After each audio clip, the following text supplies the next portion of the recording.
دا چې کوم دا د هغه ډانګې زګی دی پرون چې پې زه ولاړ وم دا ډانګه ده او دا ویډیو مې کړل وه او تاسو ته ما ویلي چې دا چې کوم دی که باران جاري نو دا به ډېر ژر ویسي نو دا هغه ډانګې یا زګی دی او دا سیند والا تقریبا د هغه زګي نه راسیده شوی و او بیګا د شپې اچیل د سټې نه اچیل دا ښه پوره غټه ډانګه وه دا زګونه یې ولي او دغه شانته کې رسېدی خو راغلی دی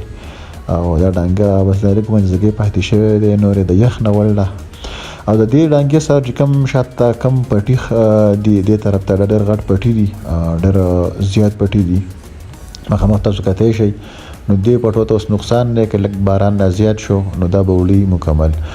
او دغه شانته کې دا مخامخ چې کومه پورې غټه ډانګه ده دغې نه مورلاندي شوی دی او تاسو دغه کتلی شئ دغه د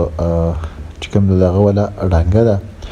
هغه کې مخک پوره کار کړی دی نقصان